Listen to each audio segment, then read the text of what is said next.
Okay, I'm gonna do a quick little walkover of the truck. I don't think I've ever done this, at least not anytime recent, not since the LS swap. Alright, front view, twin GT45 69mm turbos. If I remember right, they're .105 AR. Frozen boost, type 26, air to water intercooler. Good for about 1200 horse. See the pipes and the couplers. Each one of these is going to have an IAT sensor mounted in it, so I can data log air temps coming out of the turbos pre-intercooler. And then of course it'll have the PCM, the Mega Squirt IAT right before the throttle body. This is the support for the turbos. I gotta finish burning it all in. It's just boogered in right now. Oh, the upper core support. I was gonna get rid of this and build a custom one, but I can make this one work. Let's see. Get the view right there. You see how much room there is between the water pump pulley and the intercooler. I'm trying to find a low, little bit shorter fitting. These are dash 12 water fittings, so I can have a little bit more room between the crankshaft and the water outlet. This is a custom belt mount setup. I can't remember. I think it's at lsturbobrackets.com or something like that. I can't remember. If I remember, I'll put the link in the description. This is their turbo bracket setup. It moves all the accessories in real nice and tight. You see the alternator tucked in down there. It moves it in nice and tight, and it uses a 4th gen power steering pump off the F body. Keeps it nice and tight, tucked in. The LS, the truck bracket will not work. It'll bolt up with these headers, but it ends up, your cap ends up right about here. So you can't check your fluid, plus it'd melt your cap. These are the eBay up and forward turbo headers, stainless steel. I mean, 150 bucks, they're not bad for the price. These are CX Racing 304 stainless elbows. They make elbows that have the mounts coming off for your gates, but they will not sell them by themselves. You have to buy the whole header kit, and it's like $1,200. Ridiculous. They're T4s. Here. It's just a 4th gen LS1 water pump, and tensioner, nothing special. 3.5 inch coming out of the intercooler going into the throttle body. I have a VS Racing 50mm blow-off valve, and I have 2 VS Racing 44mm wastegates. They're going to go on it. They're going to come off the mount right here, and then I was planning on running the dump tubes all the way out and exiting with the exhaust, but instead I'm going to run them back and dump them after the oxygen sensors on each side. This is the hot side I started building. All custom pie cut, 3.5 inch. Get down in there. I just got it all tacked, boogered together right now until I get it final welded. But it's going to run down in the back. And on the Dakotas from the factory on this side, they got this cutout right here. So if you get rid of the plastic inner fender, I can tuck it in. It's going to tuck in right back here. It's hard to see. Right here, and it's going to drop down. I'm going to cut it. This will all be out. And it's going to exit right here. 3.5 inch on each side.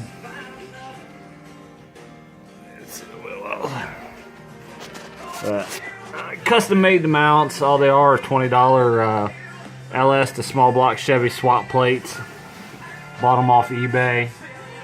I copied the Cassius mounts, just used his photos and took measurements, blew them all up in Photoshop 1:1 and copied it all over. Pretty easy.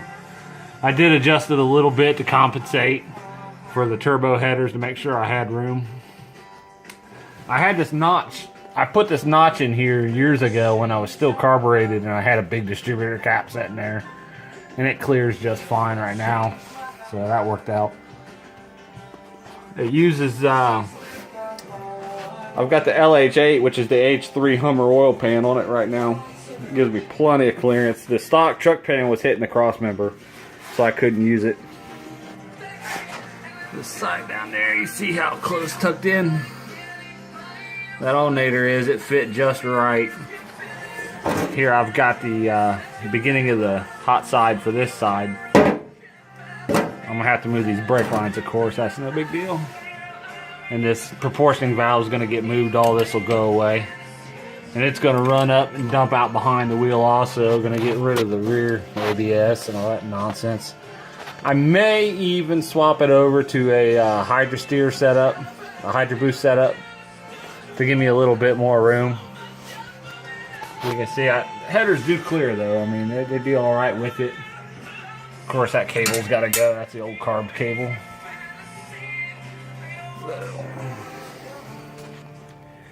But it's in there and it fits, and I got plenty of room. 4L80E, bolt-in TCI cross member. The pan still sets above the frame rail, so there's no ground clearance either there. So the truck right now is pretty much just a place where I'm stacking all the crap I got in the garage. You can see how tinted the windows are. 5% limo tint. Completely gutted inside right now, except for seats, shifter, the column. I got the dash out. I'm cutting. I took the heater box out. I'm not gonna have any of that. I'm gutting most of the plastic inside the dash. There's just so much crap in there that's not needed right now. TCI Outlaw shifter. I'm going to keep the stock column. I'm cutting the factory harness down. I'm going to de-pin everything I don't need. Basically, the only remnants of the stock harness that's going to be left is going to be for the wiring, the headlights, taillights, and that kind of stuff. The rest of it's all going to be custom built. Right here is where my panel is going to be for my Mega Squirt. My Mega Squirt and my multiple micro squirts. I'm using a micro squirt with the micro shift firmware to control the 4L80E, and then I'm going to have 1 or 2 micro squirts for additional I/O for data logging. I want to have data logging for the suspension, cooling system pressures, and all that silly stuff. You can see, nothing special, just regular Dodge Dakota. I had, back here is where the panel was mounted, how the electronics previously, it's still got the brackets.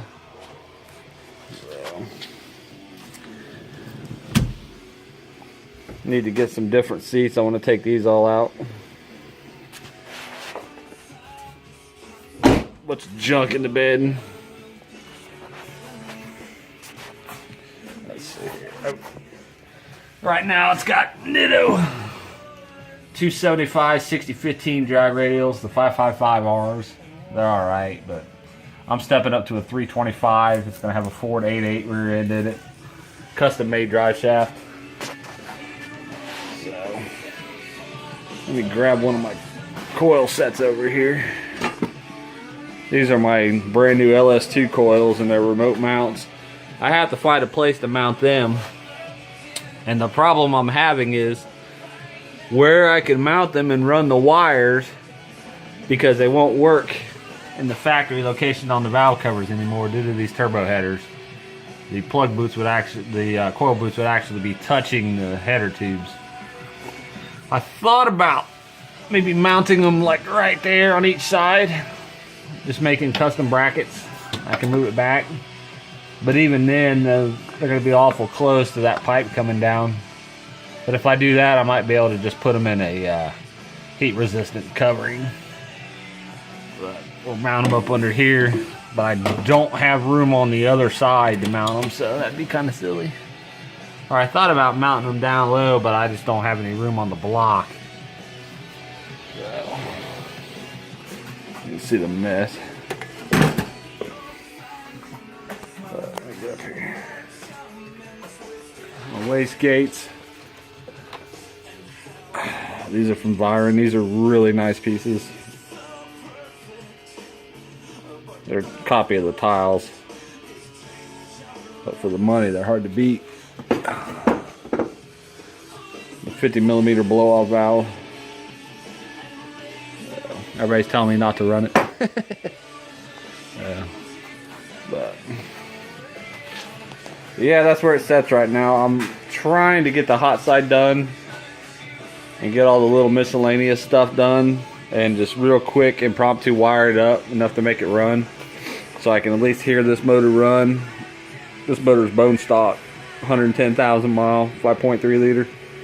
I want to hear it run just for shits and giggles before winter, and then I'm gonna tear the motor out, and I'm putting Molnar forged rods in it, all ARP hardware, the Little John Motorsports 5.3 custom Wiseco forged pistons, LS9 head gaskets, head studs, the whole run along. Probably a custom Little John Motorsports cam. So, with these big turbos on this little 5.3, I think it's going to take a custom cam along with the bump and compression to help them spool up a little better. So it's not, so it won't be quite a dog on the street.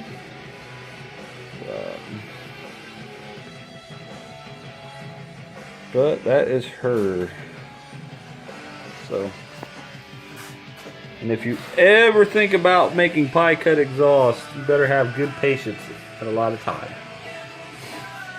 Oh, these right here, these are what I was talking about before. To somebody, these I was trying to keep the exhaust nice and tight so I can miss these and just keep them blocked off. Instead, I'm gonna pull these tubes out. They're pressed in. I'm gonna pull them out and thread pipe plugs. Now you're supposed to loop them over so water flows through there. Otherwise, you're gonna have problems getting air trapped in it, and it's gonna run hot. Some say you don't. Most say you do. But what I'm going to do is I'm going to drill a hole behind the thermostat or in the thermostat, so you still get some water flow through there to stop that. That should be alright.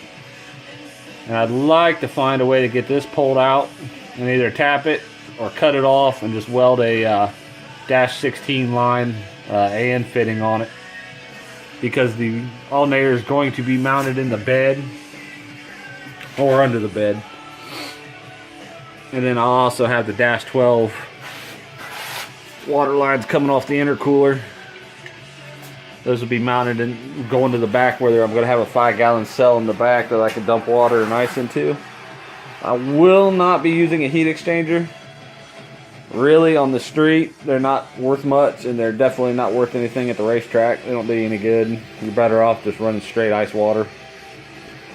They just don't work that well on the racetrack. So,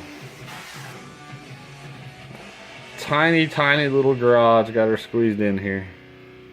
So once the mechanical part of the truck is done, I'm gonna blow it all back into pieces, and I'm gonna send it over to my buddy James, and he's gonna end up repainting it. This is Sublime Green Pearl.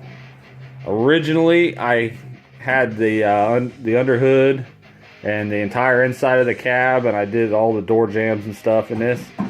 But over the years, it's gotten damaged, and it's dirty, and it looks like crap. So I'll be redoing that. So, but yeah, these are little GT45s. We're gonna see what they do. Each one of them is good for about 700, 750 on an engine this size. So more than enough to blow the rotating assembly out of this thing if I cranked it all the way up.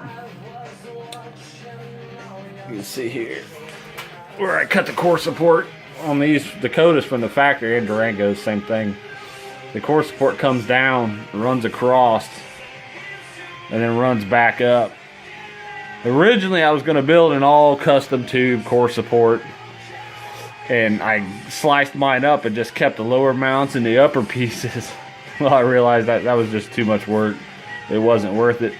So I ended up having to buy a brand new core support, and I ended up cutting it up the day I got it, and this is all I kept out of it. This will all be boxed in. I need to build some kind of support. I think I'm going to use box stock and build a support that runs across, and the turbo will actually bolt to underneath, and the oil will drain through it and then out the bottom of the tube. And that way I can just bolt it across and tie into here somehow, or build a bracketry setup that actually bolts to the motor out of tubing. Just bird cage it.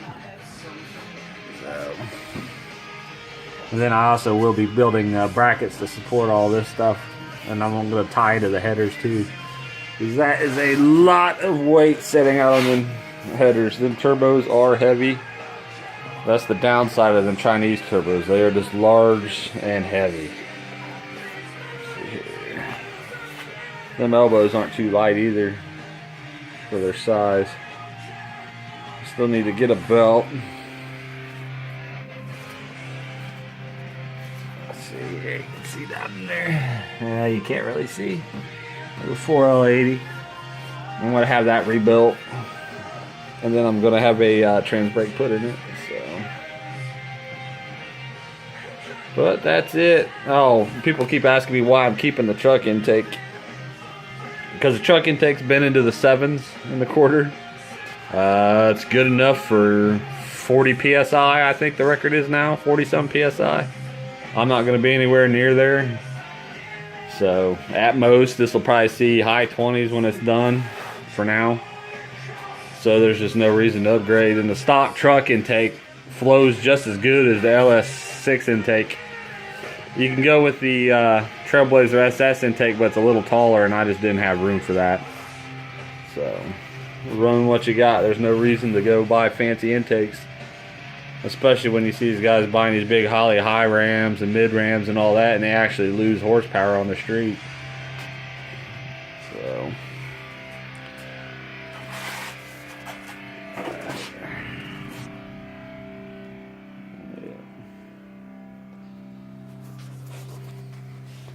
alrighty, that's it.